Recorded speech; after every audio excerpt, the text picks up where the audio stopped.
A+2 സ്വാഗതം. എനിക്ക് തലശ്ശേരിയിലുള്ള ഒരു പാവം വീട്ടമ്മയുടെ ഫോൺ കോളാണ്. ഇന്നലെയാണ് വന്നത്. 11:30 മണിക്കാണ് എനിക്ക് ആ കോള് വന്നത്. ചോദിച്ചത് പാവം ആ സ്ത്രീയുടെ ഒരു നിസ്സഹായ അവസ്ഥയെക്കുറിച്ച് പറയാതിരിക്കാൻ വയ്യ. ഒരു പാവപ്പെട്ട സ്ത്രീയാണ്. 9 ലക്ഷം രൂപയാണ് അവർ വീട് വെക്കുന്നതിന് വേണ്ടി എടുത്തത്. അതിപ്പോൾ ഏകദേശം 18 ലക്ഷം രൂപയായി. തിരിച്ചടച്ചില്ല. തിരിച്ചടയ്ക്കാത്ത കാരണം എന്ന് പറഞ്ഞാൽ കോവിഡിനെ തുടർന്ന് വന്ന പ്രശ്നങ്ങളാണ്. പല ആളുകളെയും അലട്ടിയത് ആ പ്രശ്നം തന്നെയാണ്. കോവിഡിനെ തുടർന്ന് തിരിച്ചടയ്ക്കാൻ കഴിയാതെ പോയി. മുമ്പ് ലോൺ എടുത്ത സ്ഥിതിയല്ല ഇപ്പോഴുള്ള ലോൺ സർഫാസി ആക്ട് വന്നതിന് ശേഷമെന്ന് പലർക്കും ഇതുവരെയും മനസ്സിലായിട്ടില്ല എന്നുള്ളതാണ് ഏറ്റവും സങ്കടകരമായ കാര്യം. ഈ സർഫാസി ആക്ട് ഒരു കേന്ദ്ര സർക്കാർ നിയമമാണ്. ആ നിയമത്തിൻ്റെ അടിസ്ഥാനത്തിൽ ഈ ബാങ്കുകൾ കൊടുക്കുന്ന പല ലോണുകളും തിരിച്ചു കിട്ടാതെ വന്നപ്പോൾ അവർ തന്നെ ഗവൺമെൻറ്റിലേക്ക് അപ്രോച്ച് ചെയ്തു. കാരണം അന്നൊക്കെ തന്നെ ഈ കോടതിയിൽ പോയി പ്രത്യേക ഉത്തരവ് വാങ്ങിയതിന് ശേഷം മാത്രമേ ഇവർക്ക് നടപടി സ്വീകരിക്കാൻ പറ്റൂ. പ്രത്യേകിച്ച് അറ്റാച്ച്മെൻറ്റുകൾ, ജാമ്യം കൊടുക്കുന്ന വസ്തുക്കൾ അത് ലേലം ചെയ്ത് അത് ജപ്തി ചെയ്ത് തുടർന്ന് ലേലം നടത്തണമെങ്കിൽ കോടതിയിൽ നിന്നും പ്രത്യേക അനുവാദം വാങ്ങണം. അങ്ങനെ അത് ഒരുപാട് കാലതാമസം ഉണ്ടാക്കുന്നു. അത് വരുമ്പോൾ ബാങ്കുകൾക്ക് തുടർന്ന് ആരെങ്കിലും അപേക്ഷ ലോണിന് കൊടുത്താൽ കൊടുക്കാൻ കഴിയാത്ത സാഹചര്യം വരുന്നു, ഫണ്ട് ലഭ്യത കുറയുന്നു എന്നൊക്കെ ഉള്ള ഒരു പരാതിയുടെ അടിസ്ഥാനത്തിലാണ് പിന്നീട് ഈ സർഫാസി ആക്ട് നിലവിൽ വന്നത്. ഈ സർഫാസി ആക്ട് നിലവിൽ വന്നതിന് ശേഷമാണ് നമ്മൾ ലോൺ എടുത്ത് കഴിഞ്ഞാൽ അത് നിങ്ങൾ 3 മാസം തുടർച്ചയായി നിങ്ങൾ അതിൽ വീഴ്ച വരുത്തി കഴിഞ്ഞാൽ ബാങ്കുകൾക്ക് നിങ്ങൾക്കെതിരെ നടപടിയെടുക്കാം. അങ്ങനെ ആദ്യ നോട്ടീസ് നിങ്ങൾക്ക് വരുമ്പോൾ തന്നെ ആക്ട് ചെയ്യാത്ത ആളുകളാണ് തൃശ്ശൂരിലെ ഈ പാവം സ്ത്രീ ഉൾപ്പെടെയുള്ള ആളുകൾ. പല ആളുകളും വിദ്യാസമ്പന്നരായ ആളുകൾ പോലും അത് ചെയ്യുന്നില്ല എന്നുള്ളതാണ്. അപ്പോൾ ആദ്യം ഇന്നത്തെ എപ്പിസോഡിൽ നിങ്ങളോട് പറയുന്നത്, നിങ്ങൾക്ക് ഇങ്ങനെ ഒരു ജപ്തി നോട്ടീസ് വന്ന് കഴിഞ്ഞാൽ നിങ്ങൾ ആദ്യം അത് പരിശോധിക്കപ്പെടേണ്ടത് ഈ സർഫാസി ആക്ടിൻ്റെ പരിധിയിൽ തന്നെ ഉള്ള ഒരു ലോണാണോ നിങ്ങൾ എടുത്തിട്ടുള്ളത്, ഇല്ലെങ്കിൽ ആക്ഷൻ അതുമായി ആ നിയമവുമായി ബന്ധപ്പെട്ട് തന്നെയാണോ എന്ന് നിങ്ങൾ അറിഞ്ഞിരിക്കണം. പലപ്പോഴും ഞാൻ ചോദിക്കാറുണ്ട്, ചെറിയ തുകകളൊക്കെ പല സർവീസ് സൊസൈറ്റിയിൽ നിന്നൊക്കെ എടുക്കുന്ന ആളുകളുണ്ട്. അവരൊക്കെ ഈ നോട്ടീസ് വന്നു കഴിഞ്ഞാൽ, ജപ്തി നോട്ടീസ് എന്ന് പറഞ്ഞാൽ വരുന്നതും അവരെ പേടിപ്പിക്കുന്നതും വീട്ടിൽ വന്ന് പറയുന്നതൊക്കെ അങ്ങനെയാണ്. അങ്ങനെ വന്ന് പറഞ്ഞു കഴിഞ്ഞാൽ ഉടനെ തന്നെ ജപ്തി എന്ന് കേട്ടാൽ ഇവർ തളർന്നു പോകും. സ്വാഭാവികം. പല ആളുകളും വിഷമിച്ചു പോവുകയും ചെയ്യും. അപ്പോൾ അവർ ഉടനെ എങ്ങനെയൊക്കെയാണ് ഇതിനുള്ള ഒന്ന് പിടിച്ചു നിൽക്കാനുള്ള മാർഗം എന്ന് പറഞ്ഞാണ് അന്വേഷിക്കുന്നത്. അപ്പോൾ ഞാൻ ഇന്ന് ഇത്തരം നോട്ടീസുകൾ വന്നാൽ നിങ്ങൾ ആദ്യം അറിഞ്ഞിരിക്കേണ്ട ചില പ്രധാന കാര്യങ്ങളാണ് ഈ എപ്പിസോഡിൽ ഉൾക്കൊള്ളിച്ചിട്ടുള്ളത്. കൂട്ടത്തിൽ ഒന്നുകൂടെ പറയാം, ഈ ബാങ്കും ജപ്തിയും ലോണുമൊക്കെ സംബന്ധിച്ച് നിരവധി എപ്പിസോഡുകൾ ഈ ചാനലിൽ മുമ്പ് ചെയ്തിട്ടുണ്ട്. അത് നിങ്ങൾക്ക് കാണണമെങ്കിൽ ഈ ചാനലിലെ പ്ലേ ലിസ്റ്റ് ഉണ്ട്. നിങ്ങൾ ഈ ചാനൽ തുറക്കുമ്പോൾ അതിൻ്റെ ടോപ്പിൽ പ്ലേ ലിസ്റ്റ് എന്ന് പറഞ്ഞ് കാണാം. ആ പ്ലേ ലിസ്റ്റിലേക്ക് നിങ്ങൾ പോയി കഴിഞ്ഞാൽ ബാങ്ക് ലോൺ എന്നുള്ള ഓപ്ഷനുണ്ട്. ആ പ്ലേ ലിസ്റ്റിൽ പലതുമുണ്ട്. പ്രോപ്പർട്ടി ടാക്സ് ഉണ്ട്, കോടതി വിധികളെ തുടർന്നുള്ള വിഷയങ്ങൾ ഉൾപ്പെടുത്തിയിട്ടുണ്ട്, അതേപോലെ ഫൈനാൻഷ്യൽ അസിസ്റ്റൻസ് സർക്കാരിൻ്റെ, അങ്ങനെ പല സബ്ജക്റ്റുകളെയും വേർതിരിച്ച് ഉൾപ്പെടുത്തിയിട്ടുണ്ട്. അതിനകത്ത് ആ വിഷയമായിട്ട് ബന്ധപ്പെട്ട് വരുന്ന എപ്പിസോഡുകൾ ആ ഫോൾഡറിലായിരിക്കും നമ്മൾ സൂക്ഷിക്കുക. ആ പ്ലേ ലിസ്റ്റിലെ ആ ഫോൾഡറിലായിരിക്കും. ബാങ്ക് ലോണുമായിട്ട് ബന്ധപ്പെട്ടതെല്ലാം തന്നെ ബാങ്ക് ലോൺ എന്ന ഫോൾഡറിനകത്താണ് സൂക്ഷിച്ചിരിക്കുന്നത്. അതിൽ പോയാൽ നിങ്ങൾക്കിതിനുള്ള എല്ലാ പരിഹാരങ്ങളും നിർദ്ദേശങ്ങളും ആ എപ്പിസോഡുകളിലുണ്ട്. ദയവായി ഒന്ന് കാണണേ എന്നൊരു അപേക്ഷ. പ്ലേ ലിസ്റ്റ് ഒന്നും കൂടി ആവർത്തിക്കുന്നു. അപ്പോൾ ആദ്യം നിങ്ങൾക്ക് നോട്ടീസ് കിട്ടിയാൽ നിങ്ങൾ എന്ത് ചെയ്യണം? നിങ്ങൾ നോട്ടീസിൻ്റെ മുകളിൽ ഈ സർഫാസി നിയമം തന്നെയാണോ എന്ന് നിങ്ങൾ ഉറപ്പ് വരുത്തണം. സർഫാസി നിയമം അല്ലെങ്കിൽ നിങ്ങൾക്ക് അല്പം സാവകാശങ്ങൾ നിങ്ങൾക്ക് കിട്ടും. കുറച്ച് നാളൊക്കെ പിടിച്ചു നിൽക്കാം. സർക്കാരിനെ ഇടപെടുത്തിക്കാം. സർക്കാരിൻ്റെ പുതിയ ഈ ലോണുമായി ബന്ധപ്പെട്ട ഒരു ബാങ്ക് ലോണുമായിട്ടൊക്കെ ബന്ധപ്പെട്ട, പ്രത്യേകിച്ച് റവന്യൂ റിക്കവറിയുമായി ബന്ധപ്പെട്ടിട്ടുള്ള ഒരു പുതിയ ഭേദഗതി വന്നിട്ടുണ്ട്. സർക്കാരിന് അതിന് ഇൻസ്റ്റാൾമെൻറ്റ് തരാം. ചിലതൊക്കെ തന്നെ ലേലം ചെയ്ത് കഴിഞ്ഞാലും 5 കൊല്ലം വരെ അത് സർക്കാരിൻ്റെ കസ്റ്റഡിയിൽ സർക്കാർ വെക്കും. ഈ ലോൺ എടുത്ത വ്യക്തി, ഡിഫാൾട്ടറായ വ്യക്തി തിരിച്ച് വേണമെങ്കിൽ 5 കൊല്ലത്തിനുള്ളിൽ തിരിച്ചെടുക്കാം. ഇങ്ങനെയൊക്കെയുള്ള വ്യവസ്ഥയുള്ളൊരു അമെൻമെൻറ്റ് വന്നിട്ടുണ്ട്. അത് പ്രധാനമായും നിങ്ങൾ അറിയാൻ റവന്യൂ റിക്കവറിയുമായി ബന്ധപ്പെട്ടിട്ടുള്ളതാണ്, തെറ്റിദ്ധരിച്ചു പോകരുത്. അപ്പോൾ ഈ ആദ്യത്തെ നോട്ടീസ് നിങ്ങൾക്ക് കിട്ടുമെങ്കിൽ, ഒരു നോട്ടീസ് കിട്ടുമെങ്കിൽ നിങ്ങൾ മുകളിൽ വായിച്ചു നോക്കണം. അതിനകത്ത് എഴുതിയിട്ടുള്ള വാക്ക് ഇതാണ്: സർഫാസി ആണോ അല്ലയോ എന്ന് നമ്മൾ അറിയണം. ഞാൻ പലരോടും ചോദിക്കും, നിങ്ങൾക്ക് വന്നിട്ടുള്ള സർഫാസി നോട്ടീസാണോ? സർഫാസി എന്ന് തന്നെ ആദ്യം കേൾക്കുകയാണ്.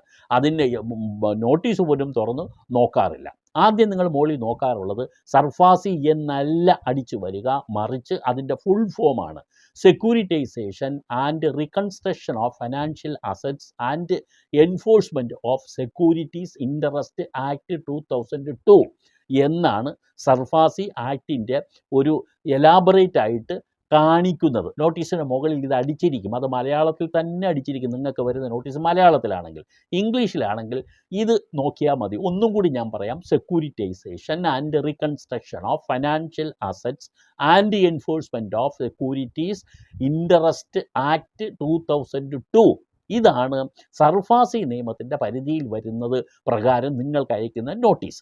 അങ്ങനെ വരുന്ന നോട്ടീസിൽ അതെന്താണ് സർഫാസി ആക്ട് എന്നും കൂടി ഞാൻ പറയാം. അത് പ്രധാനമായും സർഫാസി ആക്ട് എന്ന് പറയുന്നാൽ അലോസ് അനുവദിക്കുന്നു. എന്താണ്? Banks and other financial institutions to action residential or commercial properties of ഡിഫാൾട്ടേഴ്സ്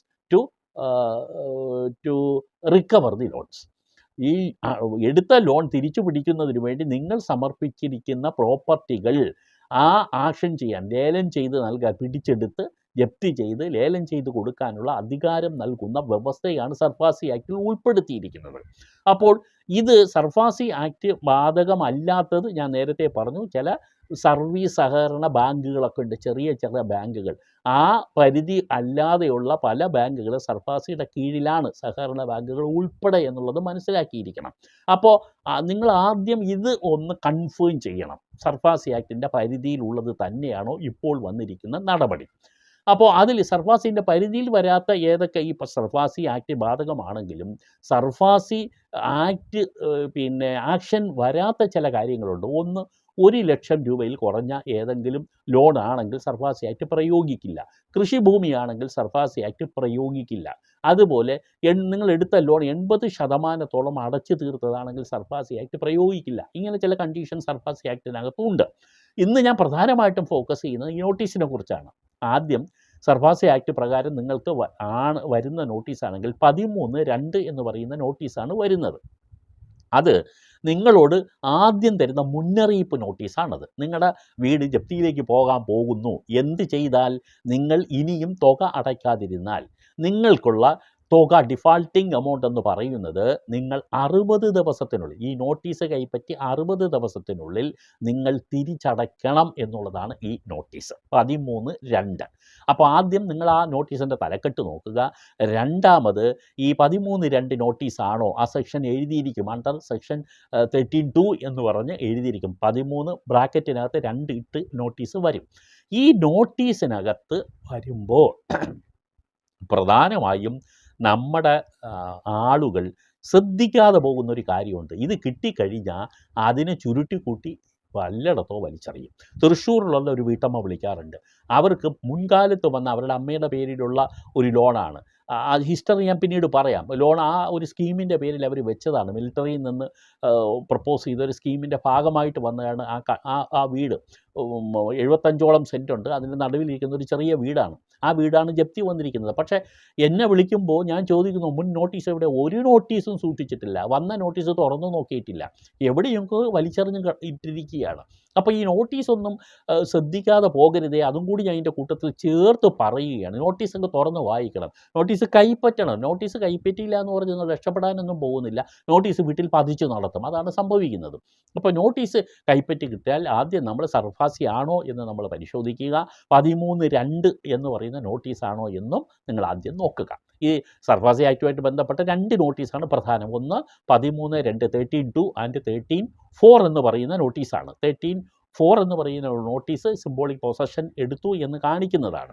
അപ്പോൾ 13(2) വന്നു കഴിഞ്ഞാൽ അതിനകത്ത് പറയുന്ന 60 ദിവസത്തിനുള്ളിൽ നിങ്ങൾ തുക അടയ്ക്കണം. ഓർ റെസ്പോണ്ട്, നോട്ടീസിൽ പറഞ്ഞ to respond or repay the dues എന്നാണ് പറയുന്നത്. ഇവിടെ ഈ വാക്കാണ് അടിവരയിട്ട് ഞാൻ നിങ്ങളുടെ ശ്രദ്ധയിൽപ്പെടുന്നത്. To respond.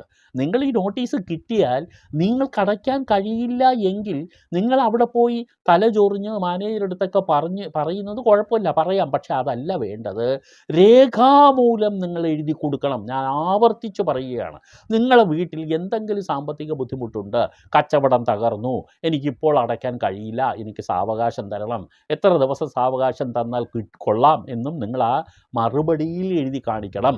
പിന്നെ വീട്ടിൽ ആർക്കെങ്കിലും അസുഖമുണ്ട്, ട്രീറ്റ്മെൻറ്റിന് വേണ്ടി എനിക്കിപ്പോൾ ധാരാളം തുക ചെലവഴിക്കേണ്ടി വന്നു, ഇതെല്ലാം നിങ്ങൾക്ക് എന്തെങ്കിലും പറ്റിയാൽ, വീട്ടിൽ ആരുടെയെങ്കിലും മരണം, ആരുടെയെങ്കിലും ലോൺ എടുത്ത ആളിൻ്റെ മരണമുണ്ടെങ്കിൽ, ആരെങ്കിലും രോഗബാധിതനാണെങ്കിൽ, വിദ്യാഭ്യാസപരമായി നിങ്ങളുടെ കുട്ടികൾക്ക് എന്തെങ്കിലും അടിയന്തര പ്രശ്നം വന്നിട്ടുണ്ടെങ്കിൽ, എന്തെങ്കിലും പ്രകൃതി ദുരന്തങ്ങളുടെ പേരിൽ നിങ്ങളുടെ വീടോ അതിൻ്റെ ഭാഗങ്ങളോ ഇടിഞ്ഞു പൊളിഞ്ഞു വീണ് പോയിട്ടുണ്ടെങ്കിൽ, എന്ത് അവസ്ഥയാണോ നിങ്ങൾക്ക് തിരിച്ചടയ്ക്കാൻ കഴിയാത്തത്, ആ സാഹചര്യം കാണിച്ചുകൊണ്ട് രേഖാമൂലം നിങ്ങൾ ഒരു മറുപടി കൊടുക്കണം.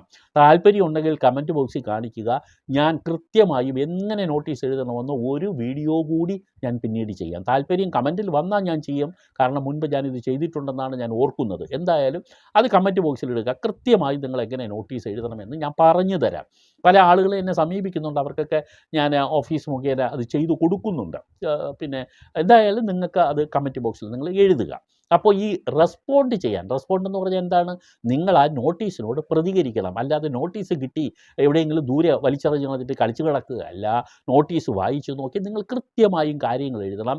നേരത്തെ ഞാൻ സൂചിപ്പിച്ച കാര്യങ്ങൾ നിങ്ങൾക്ക് സബ്സ്റ്റാൻഷ്യേറ്റ് ചെയ്യാൻ, അത് തെളിയിക്കാൻ വേണ്ടി എന്തെങ്കിലും രേഖ, ആശുപത്രി ഡോക്യുമെൻ്റ് ഉണ്ടോ അത് കൊടുക്കുക, ആരെങ്കിലും മരണപ്പെട്ടിട്ടുണ്ടോ ഡെത്ത് സർട്ടിഫിക്കറ്റ് കൊടുക്കുക, നിങ്ങളുടെ കച്ചവടം മുടങ്ങിയിട്ടുണ്ടോ അത് സംബന്ധിച്ച് നിങ്ങൾ റിട്ടേൺ കൊടുത്ത ആളാണെങ്കിൽ ആ റിട്ടേൺ കൊടുക്കുമ്പോൾ നിങ്ങളുടെ ആ വരുമാനത്തിൻ്റെ കുറവ് അത് കാണിക്കാം. എന്തെങ്കിലും എവിഡൻസ് ഉണ്ടെങ്കിൽ അത് കാണിക്കുക. ഇല്ലെങ്കിൽ നിങ്ങൾ പ്ലെയിനായിട്ടൊന്ന് എഴുതി കൊടുക്കുക. എഴുതി കൊടുക്കുമ്പോൾ നിങ്ങൾ അതിനകത്ത് വ്യക്തമായും പറയണം, എനിക്ക് ഇത്ര ഇൻസ്റ്റാൾമെൻറ്റ് കൂടി എനിക്ക് പിന്നെ സാവകാശം ആക്കി തരണം, എനിക്ക് ഇത്ര സമയം കൂടി തരണം, ഇത്ര കാലാവധി തരണം. നിങ്ങളിതെല്ലാം പറഞ്ഞ് ഒരു മറുപടി മാനേജർക്ക് നിങ്ങൾ കൊടുക്കണം. 13/2 വന്നു കഴിഞ്ഞാൽ, 13/2 നിങ്ങൾ മറുപടി കൊടുത്തില്ലെങ്കിൽ 13/4 ഉടനടി നിങ്ങൾ അടുത്ത് വരും. 60 ദിവസം വരെ അവർ കാത്തിരിക്കും. 60 ദിവസത്തിൽ നിങ്ങൾ അടച്ചില്ലെങ്കിൽ അടുത്ത നോട്ടീസ് വരും. കൂട്ടത്തിലൊന്ന് പറയാം, നിങ്ങൾക്കപ്പോൾ ആ നോട്ടീസിൽ പറഞ്ഞിരിക്കുന്ന മൊത്തം തുക, കാരണം നിങ്ങൾ സർഫാസി ആക്ട് പ്രകാരം 3 തവണകൾ EMIകൾ ഒരുമിച്ച് നിങ്ങൾ അടയ്ക്കാത്ത പക്ഷം മൊത്തം തുകയ്ക്കാണ് നിങ്ങൾക്ക് നോട്ടീസ് വരുന്നത്. അപ്പോൾ നിങ്ങൾ ശരിക്കും പറഞ്ഞാൽ കംപ്ലീറ്റ് ഡിഫാൾട്ടറായി മുഴുവൻ തുകയും നിങ്ങൾ തിരിച്ചടയ്ക്കാൻ വേണ്ടിയാണ് വരുന്നത്. അങ്ങനെ വരുമ്പോൾ നിങ്ങൾ കുരുങ്ങിപ്പോകും. അപ്പോൾ 13/4 വരാൻ കാത്തിരിക്കരുത്. നിങ്ങൾ ഈ പറയുന്ന 60 ദിവസത്തിനുള്ളിൽ നിങ്ങൾ അടയ്ക്കാൻ കഴിഞ്ഞിട്ടില്ല എങ്കിൽ നിങ്ങൾ ഈ മറുപടി വേഗം എഴുതി കൊടുക്കുക. കാലാവധി നിങ്ങൾ ചോദിക്കുക. അത് ബാങ്കുകാർ അത് അനുവദിച്ച് തരുമോ എന്ന് ചോദിച്ചാൽ അനുവദിച്ച് തരണം. നിങ്ങളുടെ ഗ്രീവൻസ് ബാങ്ക് കേൾക്കണം എന്നുള്ളതാണ്. നിങ്ങളുടെ ഗ്രീവൻസ് ന്യായമാണെങ്കിൽ, അതിന് യുക്തിപരമാണെങ്കിൽ അവർ അനുവദിച്ച് തരും. അങ്ങനെ അനുവദിച്ച് തരികയാണെങ്കിൽ നിങ്ങൾ അതനുസരിച്ച് നിങ്ങൾ പറഞ്ഞ വാക്ക് പാലിച്ചുകൊണ്ട് അടയ്ക്കുക.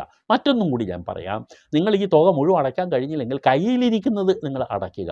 അത് ചിലപ്പോൾ ബാങ്ക് സ്വീകരിച്ചു എന്ന് വരില്ല. ബാങ്കുകാർ നിങ്ങളെ ഭീഷണിപ്പെടുത്തുകയും വരട്ടുകയൊക്കെ ചെയ്യും. കാരണം അവർക്ക് അവരുടെ ടാർഗറ്റ് അച്ചീവ് ചെയ്യണം. അതുകൊണ്ട് അവരതൊക്കെ ചെയ്യും. ചിലപ്പോൾ അവർ ഏജൻറ്റുമാർ മുഖേന നിങ്ങളെ ചിലപ്പോൾ വരട്ടി എന്നൊക്കെ വരാം. പക്ഷേ അപ്പോൾ നിങ്ങൾ എന്ത് ചെയ്യണം? ബാങ്കിൻ്റെ അക്കൗണ്ടിലേക്ക് നിങ്ങൾ ക്രെഡിറ്റ് ചെയ്യണം എന്നും കൂടി ഞാൻ പറയാറുണ്ട്. കാരണം പിന്നീട് നമ്മളൊരു കേസിന് പോവുകയാണെങ്കിലും നിങ്ങൾ ചെയ്യേണ്ടതൊക്കെ ചെയ്തു, കയ്യിലുള്ള തുക അടച്ചു എന്നെങ്കിലും നമുക്ക് കോടതിയെ ബോധ്യപ്പെടുത്താനുള്ളൊരു കാര്യമായിട്ട് നമുക്കത് മാറ്റാൻ പറ്റും. അപ്പോൾ ഇതാണ് പ്രധാനമായും ഞാൻ പറയുന്നത്. സർഫാസി ആക്റ്റാണോ എന്ന് ഉറപ്പാക്കണം. നിങ്ങൾക്ക് അടയ്ക്കാൻ കഴിയുന്നത് നിങ്ങൾ അടയ്ക്കണം. മറുപടി കൊടുക്കാൻ കഴിയുന്നവർ നിങ്ങൾ മറുപടി കൊടുക്കണം. ഇതുപോലുള്ള കാര്യങ്ങൾ ഇനിയും തൊട്ടടുത്ത എപ്പിസോഡിൽ ചില ആളുകൾക്ക് ഭയങ്കരമായിട്ടുള്ള ചില പ്രതിഷേധം പറയാറുണ്ട്, നീണ്ടുപോകുന്നു എന്നുള്ളത്. ഇതൊക്കെ നീട്ടി പറഞ്ഞാലേ ആളുകൾക്ക് മനസ്സിലാവൂ, എനിക്ക് വേണ്ടിയില്ല നിങ്ങൾക്ക് വേണ്ടി തന്നെയാണ്. കുറച്ചൊരു 3 മിനിറ്റ് കൊണ്ട് ഗുളിക രൂപത്തിൽ, ടാബ്ലറ്റ് രൂപത്തിൽ എനിക്ക് പറഞ്ഞു തരാം. പക്ഷേ യാതൊരു പ്രയോജനവും നിങ്ങൾക്കുണ്ടാവില്ല. അടിസ്ഥാനപരമായി ബാങ്ക് ലോണുമായി ബന്ധപ്പെട്ട കാര്യങ്ങൾ ഞാൻ പ്രത്യേകിച്ച് എൻ്റെ റിസർച്ചിനകത്തുള്ളത് കൊണ്ടാണ് ഞാൻ ഇത്രയും വിശദമായി പറയുന്നത്. നിങ്ങൾ സബ്സ്ക്രൈബ് ചെയ്യണം, ഷെയർ ചെയ്യണം. മറ്റുള്ളവർക്ക് വേണ്ടി ഷെയർ ചെയ്യുന്ന കാര്യം പ്രത്യേകം ഞാൻ ഒരിക്കൽ കൂടി ഓർമ്മിപ്പിക്കുന്നു. ഇഷ്ടപ്പെട്ടാൽ മാത്രം ലൈക്ക് ചെയ്യുക. നന്ദി.